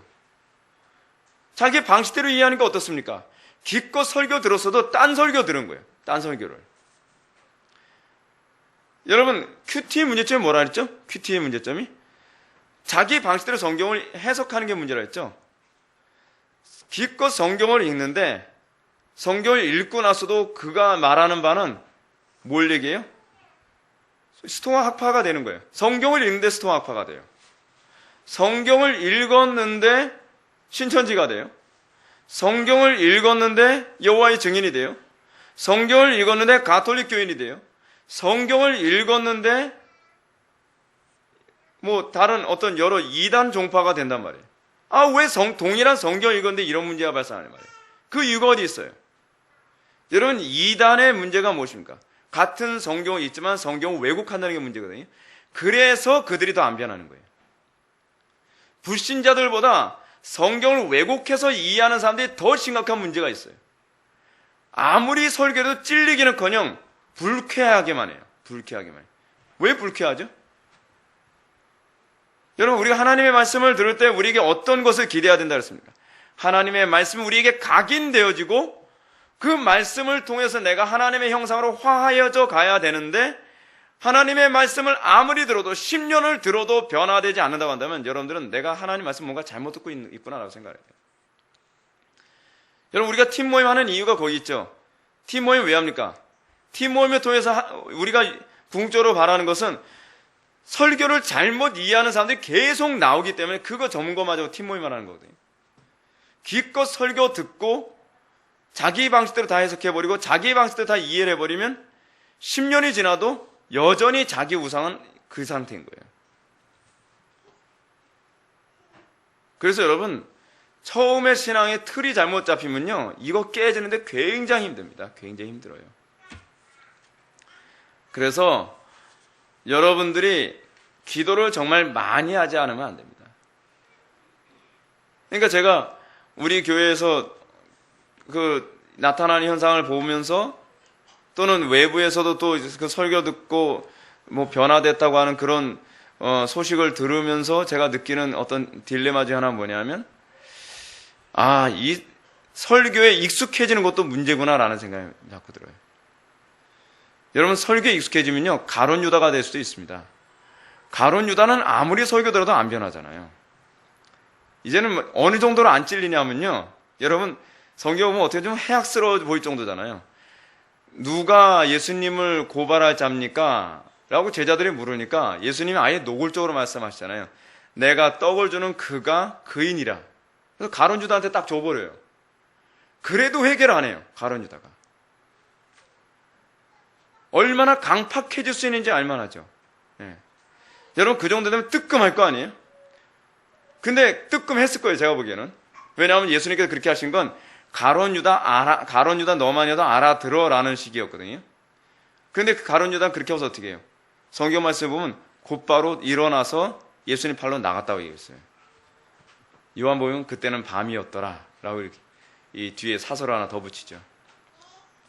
그러니까 여러분들이 옳은 말씀, 바른 말씀을 듣는 것으로만 만족해야 할 것이 아니라 내가 날마다 이 말씀을 통해서 내 심령에 각인되어지고 나에게 새로운 본성으로 변화됨이 있는가에 관해서 여러분 항상 고민해야 돼요. 근데 나는 변화됐다라고 하는데 남들이 변화됐다라고는 인정 안 한다면 이건 대단히 문제가 있습니다. 왜냐하면 에스겔서 37장에서도 얘기하는 것처럼 이방인들이 하나님을 향하여 여호와는 그의 백성을 거룩하게 하는 자시라라고 평가할 거라고 성경이 얘기하고 있죠. 그러니까 나는 변화됐다고 하는데 다른 사람이 그 사람의 변화를 인정하지 않는다면 그 말하고는 완전히 괴리된 거예요. 그 가르침하고. 오히려 제3자가 그 사람의 변화를 보고 하나님을 찬송할 거라고 얘기하는 거예요. 그러니까 여러분들 예수를 믿어도 제발 대충 믿지 마세요. 대충 믿지 마세요. 그리고 제가 한 가지 더 여러분한테 권면해드리고 싶은 것이 무엇이냐면 우리는 자꾸 어떻게 신앙생활 하냐면 신앙생활하면서 내 방식대로 신앙생활 하면서 교회 생활에 어느 정도 순응하며 신앙생활하면 그대로 그것도 된 거다라고 생각하는데 그렇게 생각하면 곤란합니다. 왜냐하면 그게 자기 우상을 만드는 방식이기 때문에 그래요. 그러니까 저희 교회에서 저거하지 못하고 이제 자꾸 나가게 되시는 분들의 특징이 뭐냐면 너무 지나치게 간섭을 한다라고 하는 이런 얘기를 하는데 뭐 지나치게 간섭도 사실은 교인이 아직 제가 간섭하고 잔소리할 만큼이니까 가능하지. 여러분 이것도 복인 줄 아십시오. 간섭하고 잔소리의 숫자 안 되면요 거기서 이제 방치되는 사람들이 이제 우후죽순처럼 나오게 될 텐데 그 사람들은 불행한 사람입니다. 불행한 사람들. 왜냐하면 그 상태에서 굳어지면 중병이 돼요. 영적으로요. 그리고 그 사람들은 이것이 심각하다고 생각하지 않을지 모르겠는데 영적으로 예민하거나 목회적인 경험이 많은 사람은 그게 얼마나 심각한 건지를 잘 알아요. 그러니까 여러분들이 우리 흔히 그러지 않습니까? 뭐 이거나 뭐 내가 식습관 뭐 잘못됐다 해서 뭐가 크게 잘못되더라도 하겠어. 근데 그게 큰 병이 되는 경우가 많이 있잖아요. 별거 아닌 것 같은데 그것이 내 건강 자체를 송두리치다 망가뜨릴 때가 많잖아요. 영적인 건 더 예민해요. 영적인 건요 얼마나 복잡하고 민감한지 모릅니다. 그래서 성경 우리들에게 요구하는 것이 뭐냐면 하나님 말씀을 있는 그대로 정확하게 살아가는 것을 신앙이라고 얘기하고 있어요. 신앙을. 그러니까 우리는 자꾸 이런 식이죠. 이 우상만은 건드리지 말아요. 나는 이 우상하고 같이 살면서 천국 가고 싶어요 라고 얘기한다면 이 신앙은 정말 심각한 문제예요. 왜 그런가? 이 땅에서는요 하나님께서 하시는 일이 뭐죠? 아름다운 신부로 뭐예요? 갖고 가는 기간이거든요. 아름다운 신부로 갖고 가시는데 하나님이 어떤 분이시냐면 자기의 신부가 흠도 없고 점도 없을 정도로 정결하게 돼서 그 신부로 오길 바라는 거예요. 근데 우리는 뭐래요? 이 정도의 흠, 점은 좀 방치시켜달라. 꼭 이런 식이죠. 나 애인 10명 있는데 이제 9명 청산했으니까 1명 애인 정도는 좀 인정해달라. 그런 식인 거예요. 하나님과의 관계에서. 왜냐하면 하나님 앞에서의 우상은 다 뭐예요? 간음하는 대상들이거든요. 다. 그러니까 우리가 하나님 앞에서 이것도 죄였네요. 그러면 회개해야 되고 이것도 죄였네요. 그럼 회개하고 이것도 죄였네요. 그럼 회개하는 이 일이 언제까지 가야 되냐면 죽을 때까지 가야 돼요. 죽을 때까지. 그래서 예수 믿는 게 그렇게 여러분들이 생각하는 것처럼 즐거운, 편안한 건 아닙니다. 그렇게 낭만적인 게 아니에요. 하도 그렇게 신앙생활하는 것이 일반적인 것이고 보편적인 것처럼 생각하시는데, 여러분 아십니까? 한국교회가 얼마나 부패하고 타락한 상태인지요? 우리가 감을 못 잡죠? 감을요. 하나님이 보시기엔요, 이 나라 멸망시켜도 벌써 멸망시켰을 나라예요. 근데 흥미로운 건, 제가 이거 오늘 자꾸 3%로 빠져 좀 죄송한데, 어쩔 수 없어요. 제가 지금 다른 어떤 논문을 읽어서 그게 자꾸 머릿속에 떠올라서 그래요. 여호와의 날이라고 하는 것과 관련된 논문을 제가 읽고 있는데, 그 여호와의 날에 관해서 아주 중요한 얘기가 나옵니다. 여러분, 여호와의 날에서 하나님께서 여호와의 나라에 대한 항상 두 가지로 개념을 잡고 있는데, 하나는 뭐냐면 심판이고 하나는 구원이라 그랬죠. 근데 심판을 해서 완전히 씨를 말려버리는 소위 헤렘 전쟁과 같은 심판을 하게 하실 때에 전제가 있어요. 뭐냐면 하나님의 백성이 없을 때예요. 그게 완전히 씨를 말리는 전쟁이에요. 그래서 여러분, 이 개념이 계속 반복돼서 나오는데, 의인 10명이면 하나님께서 어떻게 해요? 소돔과 고모라 성을 멸망시키지 않겠다라고 되어 있죠. 근데 의인 한 명이 없어서 이스라엘이 망했어요. 근데 이 개념이 에스겔서에서도 나와요. 에스겔서에서 나오는데, 남은 자에 관해서, 여러분 에스겔서 요거 하나 봅시다. 에스겔서 1장인 거로 제가 기억하는데, 우리 한글 성경 번역이 이게 좀 정확하게 번역이 안 돼 있는데, 에스겔서 1장이던가 남은 자라고 번역을 해야 되는데 남은 자라고 번역을 하지 않았어요. 이게 1장이 아닌가 보네요. 제가 이걸 설교하려고 지금 염두에 둔 게 아니다 보니까, 거기서 무슨 얘기가 나오냐면, 나중에 여러분 성경 읽다가 이게 그 얘기구나 라고 하면서 보시면 돼요. 내가 이 백성을 멸망시키지 아니한 것은, 내가 이 백성을 멸망시키지 아니하기 위하여 남은 자를 남겨놨기 때문이다 라고 해요. 무슨 얘기냐면, 남은 자가 있어서 멸망되지 않은 것이 아니라 멸망이 안 되게 해서 하나님께 남은 자를 남겨놓은 거예요. 그러니까 여러분들 염두에 둘 게 하나 있어요. 우리 교회가 규모가 크냐 작으냐를 중요시 여기지 마십시오. 중요한 건 우리 교회가 남은 자로서 역할을 하는 것 때문에 하나님께서 이 나라를 멸망시켜도 족한 나라임에도 불구하고 하나님께서 이 나라를 멸망시키지 않을 수도 있다고 하는 그런 감각을 가지고 우리가 거룩의 거룩을 더 힘써야 된다는 사실입니다. 이게 굉장히 중요한 문제예요. 굉장히 중요한 문제.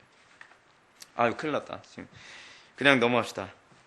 13절로 갑시다. 인간이 만들어낸 그릇된 종교는 오류 가운데서 하나님을 거역함이라고 봅시다. 그러므로 우리로서는 순전한 신앙을 부패시키는 사람들은 사람마다 각자 자기 견해에 따라 다르게 되면 반드시 이런 일이 일어난다. 반드시 유일하신 분 하나님께로부터 스스로 이탈하게 마련이라는 것을 주장하지 않을 수 없다. 그들은 분명 자기들의 의도는 그런 것이 아니라고 주장할 것이다. 그러나 그들의 의도가 어떻든 그들 스스로 확신한 것이 어떤 것이든 그것은 별 문제가 되지 않는다. 무슨 얘기죠? 각자 자기 견해에 따라서 신앙생활을 하는 사람들은 결국 하나님과 동행하기를 거부한다는 얘기입니다. 하나님과 거니기를 싫어하는 거예요. 그러니까 항상 구약에서 하나님의 백성이 아니라고 하나님께서 규정하실 때 뭐예요? 난 하나님과 거니는 거 싫어요. 나는 우상하고 거니는 게 더 좋아요. 라는 입장을 취하면 그 사람은 하나님의 백성이 아니라고 스스로 입증하는 게 되어버린다는 거예요. 그러니까 여러분 항상 이 우상의 문제가 굉장히 심각한 문제입니다. 그래서 여러분은 75페이지 중간 패러그래프 중에서 두 번째 패러그래프 있죠. 요컨대가 있는 그 패러그래프. 그래서 거기서 밑에서 네 번째 줄을 봅시다. 가장 탁월하다는 사람들이 어둠 속에서 방황하고 있다면 나머지 미천한 사람들이 과연 어떻게 했는가? 지금 가장 탁월하다는 사람은 플라톤 같은 사람을 얘기하는 겁니다. 그러므로 성령께서 사람이 만들어낸 모든 예배를 타락한 것으로 여겨 거부하시는 것은 전혀 놀라운 일이 아닐 것이다. 무슨 얘기죠? 우리가 고안해낸 예배는 하나님께서 거부하시고 역겨워하신다는 얘기입니다. 그러니까 여러분 이렇게 생각하셔야 돼요. 우리는 오늘날 이런 시대에 살고 있습니다. 사람들이 환호할 수 있는 예배를 자꾸 고안해내죠. 음악도 사람들이 환호할 만한 음악, 그래서 하다못해 교회 안에 찬양 가운데 락, 헤비메탈, 뉴에이지, 재즈, 별의별 장르가 다 들어와서 젊은이들을 막 환호시키지 않습니까? 그래서 사람들이 오늘 환호하면서 하나님 막 예배하고 박수치고 막 흥분하고 막 춤추면서 예배를 드리고 나서 내가 오늘 감정이 막 고조되었고 눈물도 펑펑 쏟았고 막 너무 후련했고 그러니까 하나님께서 받으셨겠지. 오늘 예배 너무 좋았어 해봐야 아무 소용없다는 거예요. 하나님께서 받으신 예배는 우리 인간이 고안해낸 예배는 받질 않아요. 여러분, 왜 우리 개혁교회가 예배 순서도 엄격한 예배 순서를 정하죠? 엄격한 예배 순서이어야만 하나님이 받으십니까? 그건 아니죠. 엄격한 예배 순서라도 여러분들에게 마음을 다하고 뜻을 다하고 정성을 다해서 예배하지 않으면 그 예배는 안 받으시는 예배예요. 예배라는 것 자체는 우리의 전체를 다 드리는 게 예배예요. 그러니까 공적 예배를 드리고 나면 여러분들 지칠 정도가 돼야 되는 거예요, 사실은요. 그런데 우리 개혁교회가 그 예배 순서를 정확하게 성경적으로 하는 이건 뭐냐면 그 성경적인 예배 방식만을 하나님 성령께서 쓰시기로 작정하셨기 때문에 그래요. 우리가 아무리 좋은 방법이라고 하더라도 그걸 고안해낸 것으로는 하나님이 안 받으세요. 그거는 사실은 여러분들 막 환호하면서 찬양하고 예배 시간에 너무 웃기도 하고 감동 예화 때문에 눈물도 쏟고 기분도 좋고 오늘 위로도 받았다 그러고 했어도 사실은 자기 감정을 예배한 것이고 자기 타락한 우상을 예배한 것에 불과해요. 은혜 받았다라는 말을 거기다 갖다 붙이면 곤란해요. 대부분 하나님을 알지 못하는 사람들은 뭘 은혜 받았다라고 얘기하냐면 내 우상 숭배를 충족시켜 준 것을 은혜 받았다라고 얘기해요.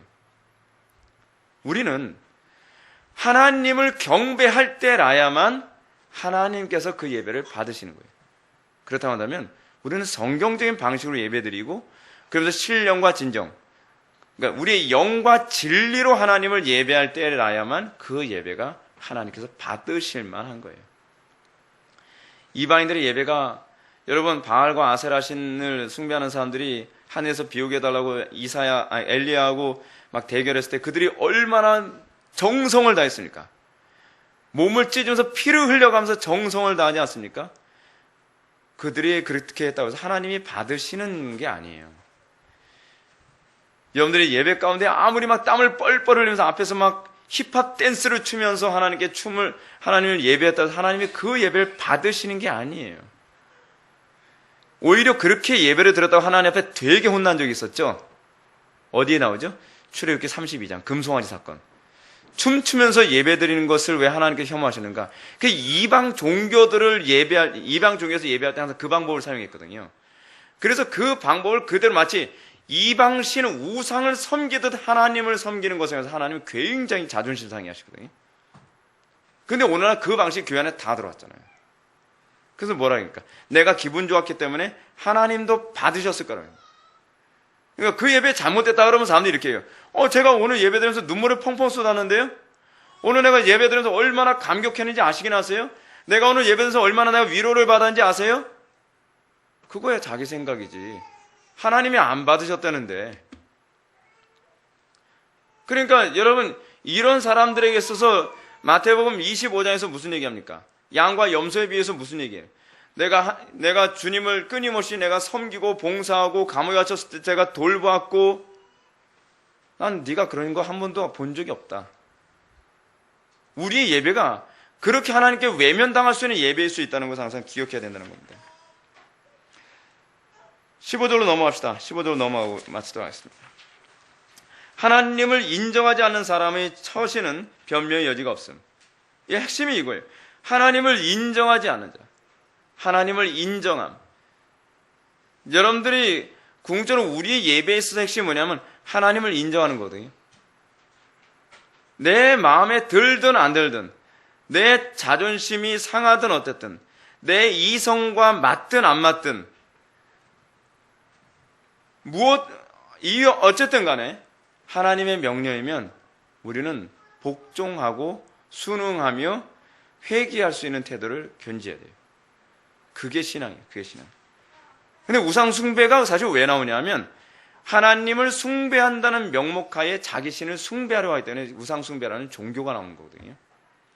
그것이 더 교묘해진 것이 바로 기독교의 변질이에요. 기독교의 변질. 기독교의 변질은 우상을 숭배하기에 더 탁월해요. 왜냐하면 나는 명목상으로는 하나님을 섬긴다고 하면서 그 하나님에다가 뭘 투영했기 때문에 내 재물의 신 바알을 투영하고 아세라를 투영하고 행복의 신 다이아나를 투영하는 식의 신앙생활을 하고 있는 거 아닙니까? 그러니까 이름은 여호와 하나님이신데 내용은 바알이요 아세라요 그런 게 돼버리는 거죠. 오늘날 교회 안에 그 모습이 너무 많아요. 그러니까 사람들이 내가 우상 숭배자라는 것조차도 전혀 인식을 못하죠. 헌금을 하면서 우상 숭배자도 어떻게 해요? 그래, 헌금 많이 하면 하나님께서 재물복 주실 테니까.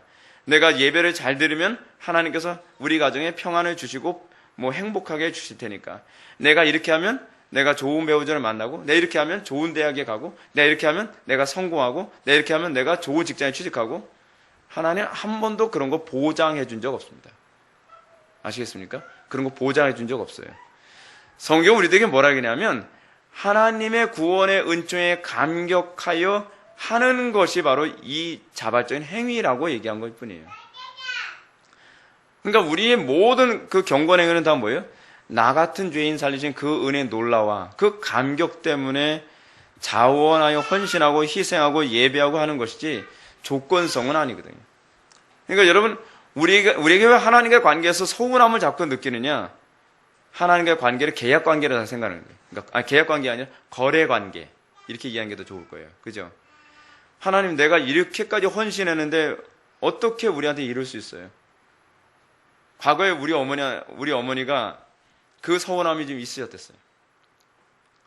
정말 하나님께 헌신을 다 하는데 점점 고난과 핍박과 어려움이 점점 더 심해지고 가난은 더 심각해져요. 여러분 정말 가난다운 가난을 여러분 겪어본 적 있습니까? 제가 아직까지도 기억나요. 그때가 제가 초등학교 6학년 때였는데 우리 어머니가 저한테 그런 말씀하신 적이 있어요. 야, 집안에 돈이 하나도 없으니까 너무 무섭더라. 돈이 진짜 거짓말 안 보태고요. 우리 어머니 말씀은 그래요. 100원이 없어서 장롱 밑에까지 자루 훑었대요. 혹시 100원 안 나올까? 근데 순간적으로 서운함이 생기더래요. 하나님 앞에. 하나님, 교회 어렵다고 집도 바치고 하나님 정말 영광 위에 살려고 그렇게 애를 썼는데 너무 가난하고 가난할 뿐만 아니라 교회 안에서 핍박도 되게 심했거든요. 우리 부모님을 시기하는 사람도 있어가지고 하지도 않은 말 했다 그러고 목사님한테 담임 목사님한테 잘 보이려고요. 그러면서 계속 시기 질투로 막 공개하는데 온 교인들이 우리 부모님을 다 미워할 정도였거든요. 그것 때문에 억울하게. 근데 우리 부모님은 누가 어떤 거짓말을 했고 그래서 억울하게 누명 썼다는 걸 알면서도 발설 하나도 안 하고 다 당하셨어요. 근데 우리 너무 고난이 극에 달하니까 하나님께 좀 서운하다, 불평불만하다가 하나님 앞에 되게 혼난 적이 있었어요. 왜 혼나는가? 저는 그때 이해를 못했어요. 사람인데 당연히 그렇게 나올 수도 있지. 근데 알고 보니까 그게 아닌 거예요. 우리는 대가받고 헌신한 게 아니에요. 우리는 대가받고 충성하는 존재가 아니에요. 우리는 은혜 받은 감격으로 이것을 헌신해도 이것도 내가 갚을 수 없는 그 빚진 자 마인드로 헌신하는 게 이게 신앙이거든요. 여러분들이 신앙생활 하면서 하나님을 인정함이라고 하는 개념이 무엇인지를 몸으로 체득했으면 좋겠습니다. 우린 자꾸 하나라도 더 내 욕심 차려가면서 신앙생활 하고 싶어 하죠. 하나님, 요거는 내가 양보할 수 없어요. 근데 제가 만난 하나님은 그러더라고요. 하나님, 전 요거만 양보할 수 없으니까 전 요거만은 좀 허용해 주십시오 하면요. 여러분들은 모르는데 저 같은 경우는 대번에 그것부터 치시더라고요. 그건 죽어도 안 주세요. 하나님 고집 그렇게 세신 줄 몰랐어요. 근데 제가 알았어요. 이게 우상이었기 때문에 그랬구나. 그러면서 육신적으로 스트레스가 되면서도 제 요즘에 마음속에 오는 은혜가 있는 게 뭐냐면 감사가 뭔지를 이제 조금씩 눈을 떠가요. 아, 결국 하나님께서 나에게 유익하게 하시기 위해서 나를 사랑하셔서 하시는 모든 일이니 어찌 감사하지 아니할 수 있겠는가. 그래서 제가 이런 기도를 합니다. 요즘엔요. 하나님, 제가 육신적 고달프니까 때로는 제가 너무 괴로울 때가 많은데 그래도 이 감사만은 없어지지 않도록 은혜 부어주십시오라는 소리, 그런 기도를 해요. 감사가 있는 동안은 버틸만 하더라고요. 감사만 있는 동안에. 여러분들 신앙생활 하면서도 신앙생활 가운데에 여러분들 하나님께서 예수 믿으면 다 좋은 거 아닙니다. 예수 믿는 가운데 끊임없이 하나님께서 여러분들의 모난 부분의 얘기는 우상이란 얘기예요. 우상이란 부분을 끊임없이 들춰내시는 것이 성령께서 하시는 일이거든요. 그러니까 하나님께서 우리를 조명하시는 방법 중에는 설교 통해서 여러분들의 심령을 이것도 죄였구나 하는 것을 싹 드러내시는 것만 조명이 아니라 여러분들의 환경 속에서 여러분들의 모난 부분을 자꾸 들춰내시는 것도 성령께서 하시는 조명이에요. 그걸 통해서 여러분들 어떻게 해요? 여러분들의 우상이 무엇인지, 여러분들이 다듬어져야 될 부분이 무엇인지, 여러분들이 성화되어야 될 부분이 무엇인지를 끊임없이 들춰낼 거라는 사실입니다. 그럴 때 여러분들이 대처해야 될 방법은 딱 하나입니다. 범사에 감사하십시오. 하나님께서 여러분들을 사랑하셔서 주시는 겁니다. 여러분들에게 가장 지혜로운 방법으로 여러분들의 인생을 이끌어 가시는 겁니다. 그분을 높이고 찬양하시기 바랍니다. 기도하시겠습니다. 사랑이 많으신 하나님 아버지, 우리의 미련함과 어리석음으로 말미암아 우리가 끊임없이 육체의 유혹으로 하나님을 왜곡하고 더욱더 우상을 쌓아가며 그 우상을 숭배하는 즐거움으로 살아가려고 하는 우리의 죄악을 용서해 주시고, 우리가 날마다 더욱더 하나님을 예배하는 자로 견고하게 세워져서 하나님 앞에 더욱더 거룩함과 흠없는 백성으로 세워질 수 있도록 은혜 베풀어 주옵소서. 예수님의 거룩하신 이름으로 기도하옵나이다.